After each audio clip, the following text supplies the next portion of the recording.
The little girl discovers something horrible on the plane as the propeller hits a flock of birds at 10,000 meters, and the engine of the plane, which is ablaze, begins to rapidly disintegrate. As the alarm sounded, all the passengers in the cabin rushed to fasten their seatbelts. But before anyone could react, a piece of debris from the engine punctured the airplane's cabin. Due to the strong pressure inside the cabin, the bulkhead immediately cracked a big hole, and the huge siphon force directly sucked the passengers out of the cabin.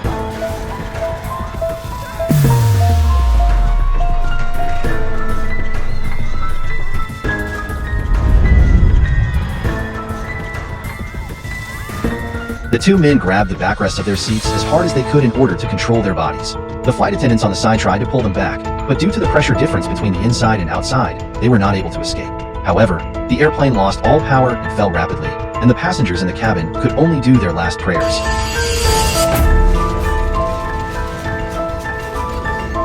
With a loud crash, the plane plunged into the sea. Just as the passengers were happy that they had fastened their seatbelts and escaped with their lives, the plane suddenly began to sink rapidly at 45 degrees. A large amount of seawater poured into the cabin, and the plane was heading towards the bottom of the ocean at a very high speed. Fortunately, there was an impact with a rock, which stopped the sinking airplane. As a result, the cabin stopped flooding with seawater, and the oxygen in the small space could be depleted at any time. The few surviving passengers were too nervous to breathe. Just as they were thankful that they had escaped by sitting in the back row, there was a sudden knocking sound in the water in front of them, and then a little girl emerged from the cold seawater. Close behind was the girl's housekeeper and her grandmother, who had passed out. The three of them were the only survivors left in the first-class cabin. Seeing this scene, the flight attendant immediately stepped forward to give the unconscious grandmother CPR. The grandmother soon woke up. Now there are only 7 survivors left in the whole airplane. As the steward, John, who is the most level-headed of all of them, says that in this completely confined space, if we want to last until the rescue team comes to rescue us, we have to consume less of the only oxygen left in the cabin. Just then Anna takes out her cell phone and tries to call the police for help, but she realizes that she can't get any cell phone reception at the bottom of the ocean. However, the stewardess said, the plane crashed has sent a distress signal to the tower. Cannot find a trace of the plane. The headquarters will immediately send people to search and rescue.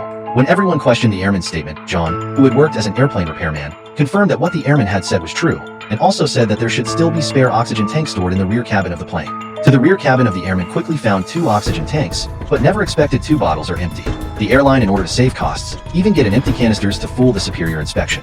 The helpless John had the heart to cut someone. At this time, the grandmother said, saw the seat next to his own people carry oxygen tanks, maybe can solve the urgent need. In order to save everyone, John did not hesitate to take off his jacket and get into the water. Unbeknownst to him, however, a much bigger crisis was looming.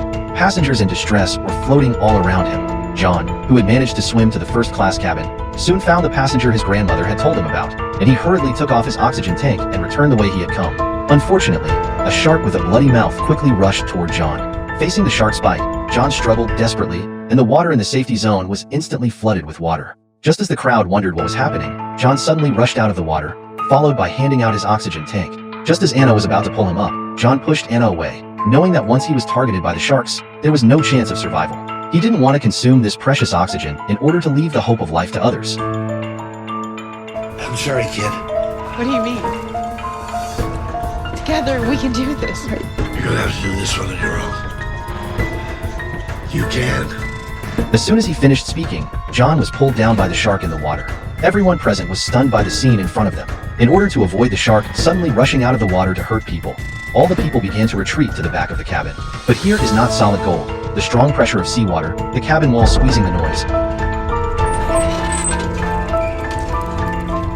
All the people were scared of the atmosphere, do not dare to breathe a bit, for fear that the aircraft cannot withstand the strong pressure to produce internal violence, and at this time the cabin oxygen is rapidly decreasing. At this time, the airman thought of the oxygen cylinder John found, immediately twisted open the valve, so that the oxygen filled the entire cabin. This way they could buy themselves more time for rescue. The sudden impact of the shark created a loud noise throughout the cabin.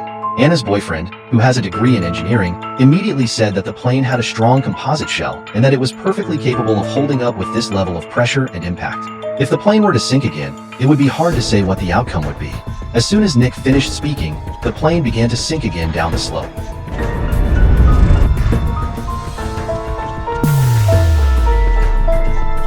It was a good thing it had just skidded to a stop at the bluff, and at that moment Anna also realized that the plane's attitude was even more tilted than before.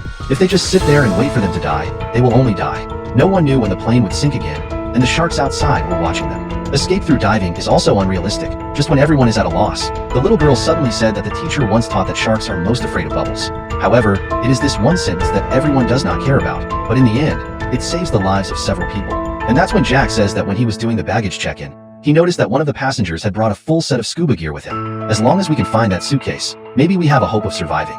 However, the flight attendant immediately poured cold water on Jack. Because according to aviation regulations, oxygen tanks must be completely emptied before getting on the plane. But Jack said, then use this small airbag, give it to fill up again on the line. Everyone present did not know. Jack's suggestion is not feasible.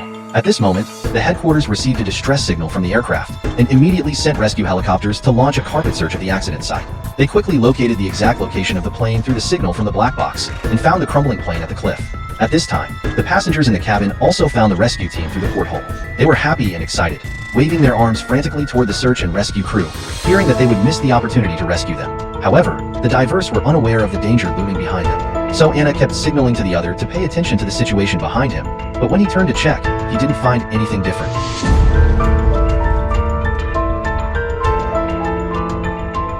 Even the professional rescue team was not able to escape the shark's bloody mouth, and their hope of being rescued was once again dashed. Watching the seawater continue to pour into the cabin, they cannot just sit and wait for death.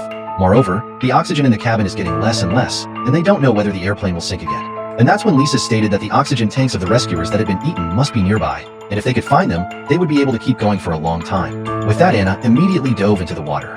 Nick also climbed decisively on top of the seat in order to cheer up his girlfriend.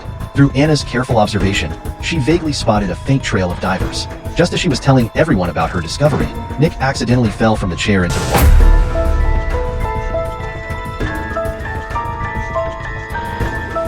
Just when everyone thought that this joke of Nick's was not funny, the shark in the water suddenly took a bite at the base of his thigh.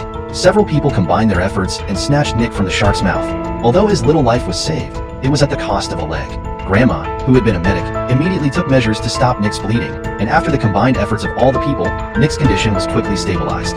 At this point, Anna remembered what Nick had said earlier and intended to find the passenger's scuba gear. So the flight attendant opened the hatch to the cargo hold, and Anna, who had taken the lighting rod, immediately climbed in. She followed the luggage and soon found the green package. Surprisingly, there were only 4 sets of diving gear inside, but there were 5 of them now. It was a good thing that Nick didn't end up pulling through because of his injuries. Just then the plane slid sideways again and sank. And because the pressure was too great, it had long exceeded the airplane's tolerance limit, and the nose immediately and instantly broke off.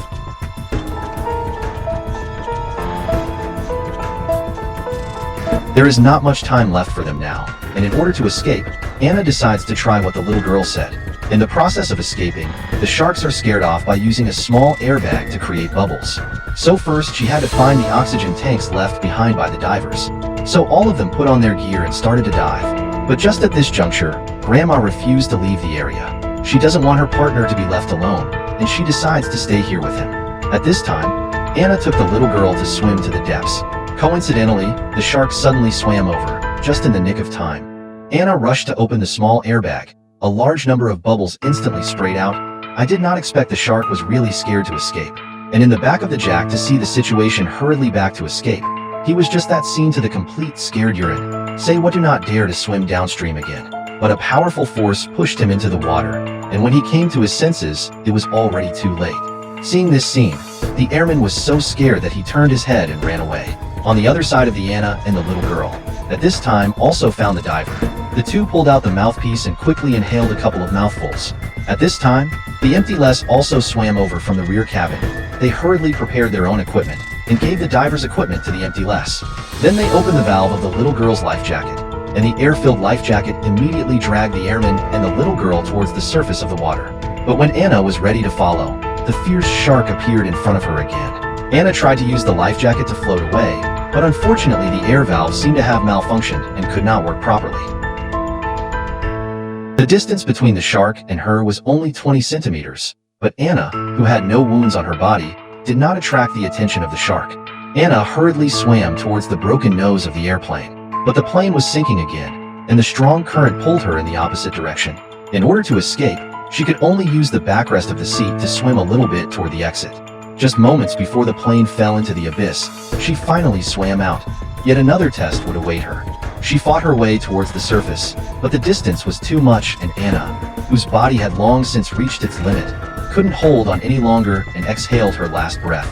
Luckily, the life jacket was able to pull the unconscious woman out of the water. It took a long time for Anna to come out of her coma. She immediately searched for the girl and the airman who had come up earlier, but all she could find nearby was the girl's doll. Just then 2 rescue helicopters spotted Anna and threw down rescue ropes to pull her up.